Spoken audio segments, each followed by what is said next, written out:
You know that story we're all told about happily ever after?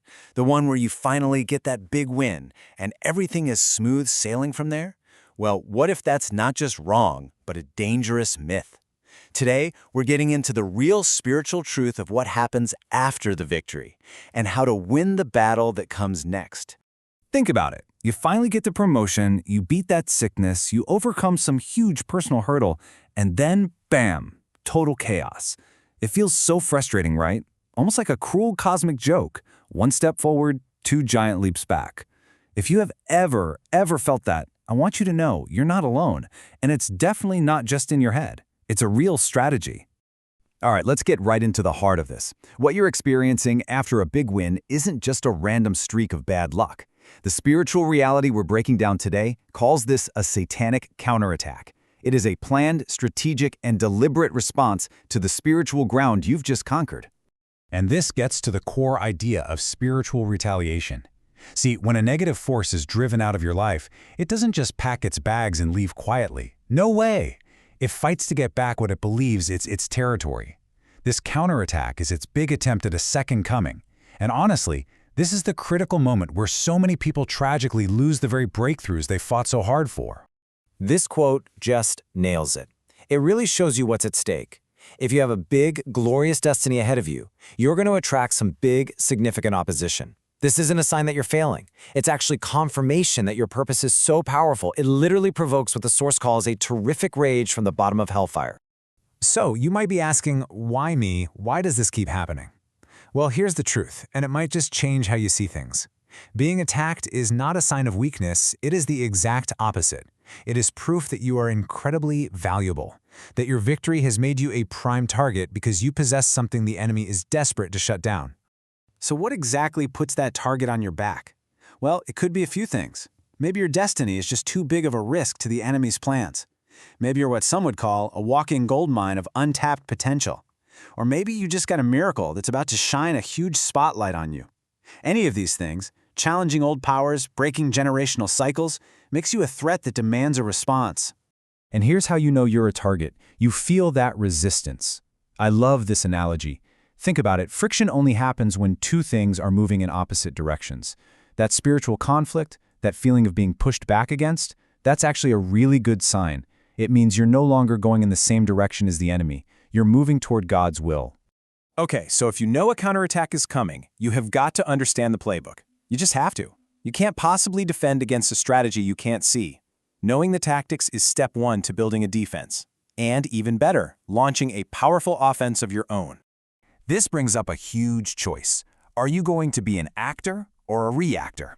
A reactor just waits to get hit, then scrambles to fight back, already wounded and on the defensive. But an actor is proactive. An actor sees the punch coming, anticipates the move, and takes steps to dodge the attack before it even has a chance to land. So who are we actually up against here? The source material has a name for them: raging spirits. And these aren't just random, chaotic forces. They are described as organized, stubborn, relentless pursuers, and their specialty? Waging the most intense battles right when you are on the very edge of your breakthrough. Their entire goal is to stop you at all costs. And here's how they operate. They love to strike right at the edge of your miracle. Ever notice how a pointless argument erupts in your family right when a blessing is about to arrive?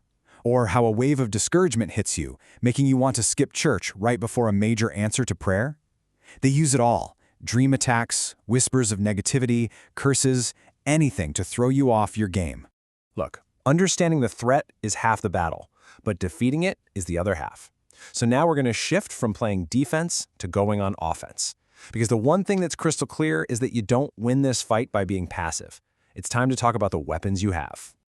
And this is where the strategy gets, well, aggressive. Passivity and just hoping for the best gets you absolutely nowhere. This scripture is used to drive home the point that spiritual progress requires force. It demands a kind of holy violence, an assertive energy to take back what's been stolen and claim the ground God has promised you. So what does that look like? The source calls it cyclical warfare. This is not a one-and-done prayer. We're talking about applying relentless, round-the-clock pressure.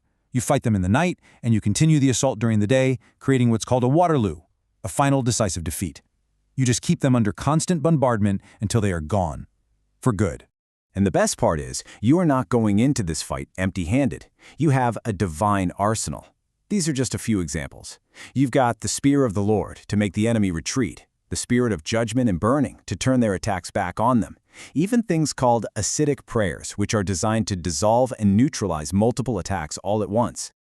Now we're getting to what is maybe the single most important rule in all of this. The war is not over just because you won a battle. In fact, that victory is the very reason you have to become more watchful, more vigilant than ever before. This is such a powerful and, honestly, a kind of uncomfortable truth. Comfort can be a trap.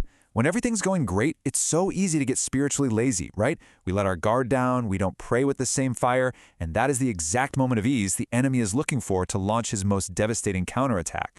So if you take away only one thing, let it be this. Your breakthrough is not an invitation to take a nap. It is a command. It's a signal to reinforce your position, to strengthen your spiritual defenses, and to immediately get ready for whatever's coming next. Victory doesn't earn rest, it demands vigilance. So I'll leave you with this question, and I want you to be really honest with yourself. What's one area, just one, where a recent win made you complacent? Where did you let your guard down? And more importantly, what's one thing you're going to do to go back on the spiritual offensive, starting right now?